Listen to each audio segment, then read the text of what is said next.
விவாகரத்து விஷயத்துல பேசுறதுக்காக காத்துக்கிட்டு இருக்கேன் அப்படின்னு ஜெயம் ரவியோட மனைவி ஆர்த்தி அதிரடியா அறிக்கை ஒண்ணு வெளியிட்டிருக்காங்க. ஜெயம் ரவி தன்னோட மனைவி ஆர்த்திய விவாகரத்து செய்யறதா போன கொஞ்ச நாட்களுக்கு முன்னாடி அறிவிச்சிருந்தாரு.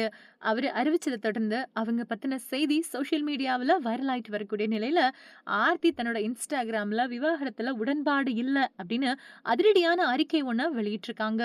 ஜெயம் ரவி 9ஆம் தேதி அறிக்கை வெளியிட்டதுக்கு அப்புறமா ஆர்த்தி தன்னோட இன்ஸ்டாகிராம்ல விவாகரத்து முடிவ ஜெயம் ரவி தன்னிச்சையா எடுத்திருக்காரு அப்படின்னு சொல்லியும், அது என்னோட ஒப்புதல் இல்லாம தன்னிச்சையா எடுக்கப்பட்டது அப்படின்னும் ஆர்த்தி பதில் குடுத்திருந்தாங்க. இதுக்கு பதில் குடுத்த ஜெயம் ரவி, ஆர்த்திக்கு ஏற்கனவே 2 தடவ விவாகரத்து நோட்டீஸ் அனுப்பிட்டேன். அவங்க விவாகரத்து விஷயமே எனக்கு தெரியாது அப்படின்னு சொல்றத ஏத்துக்க முடியாது அப்படின்னு சொன்னாரு. ஒரு பாடகி ஒருத்தங்க கூட என்ன தொடர்பு படுத்தி பேசுறாங்க. அவங்க பாடகிய தாண்டி ஒரு சைக்காலஜிஸ்ட். அவங்க உயிர்கள காப்பாத்திக்கிட்டு இருக்காங்க. 2 பேரும் சேர்ந்து இலவசமா சேவை செய்ய ஸ்பிரிச்சுவல் சென்டர் மாதிரி கூட ஆரம்பிக்கலாம் அப்படின்னு இருந்தோம். அந்த பொண்ண பத்தி தவறா பேசாதீங்க அப்படின்னு பேசியிருந்தாரு ஜெயம் ரவி. அதுக்கப்புறமா சென்னை ஈசிஆர் சாலை ஆர்த்தி வீட்ல இருக்கக்கூடிய தன்னோட உடைமைகள அடையாறு துணை ஆணையர் காவல் நிலையத்துல மீட்டு தருமாறு சொல்லி ஆர்த்தி மேல புகார் ஒண்ணையும் கொடுத்திருந்தாரு.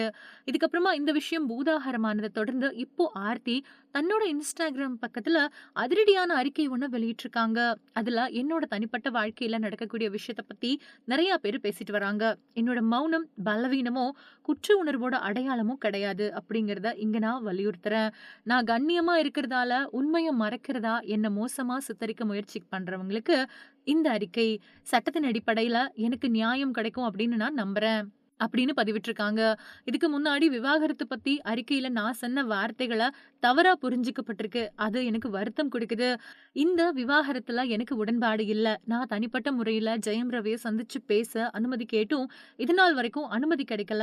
விவாகரத்து விஷயத்துல அவர் கூட தனிப்பட்ட முறையில பேசுறதுக்காக நான் காத்துக்கிட்டு இருக்கேன். நான் கல்யாணத்தோட புனிதத்த ஆழமா மதிக்கிறேன்.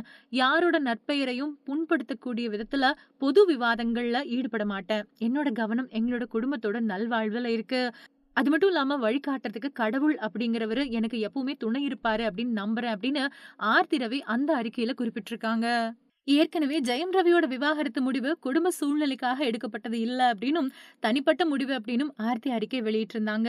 அது மட்டும் இல்லாம ரவியோட இந்த முடிவால தானும் தன்னோட குழந்தைகளும் எதுவுமே தெரியாம அதிர்ச்சியில இருக்கிறதாவும், தன்னோட கணவரை சந்திச்சு பேச பல தடவை முயற்சி பண்ணியும் தான் தடுக்கப்பட்டதாவும் ஆர்த்தி அந்த அறிக்கையில சொல்லியிருந்தாங்க. அதே மாதிரி மனவேதனையில இருந்தாலும் பொதுவெளியில கருத்து தெரிவிக்கிறத தவிர்க்கவே விரும்புறதாவும், ஆனா தன்னுடைய நடத்தை மேல களங்கம் கற்பிக்கக்கூடிய வகையில வெளியாகக்கூடிய தகவல்களை மறுக்கிறது தன்னோட கடமை அப்படின்னும், இந்த மாதிரி தகவல்கள் என்னோட குழந்தைகள காயப்படுத்துறத தன்னால ஒருபோதும் அனுமதிக்க முடியாது அப்படின்னு சொல்லியிருந்த ஆர்த்தி, இந்த கடுமையான காலகட்டத்துல தன்னோட குழந்தைகளுக்கு ஆதரவா இருக்கேன் அப்படின்னு ஏற்கனவே உருக்கமா ஒரு அறிக்கைய வெளியிட்டிருந்தாங்க. இப்பவும் அதே மாதிரி விவாகரத்து முடிவுல எனக்கு உடன்பாடு இல்ல அப்படின்னு ஆர்த்தி வெளியிட்டிருக்கக்கூடிய இந்த பதிவு இணையத்துல வைரலா பரவிட்டு வருது.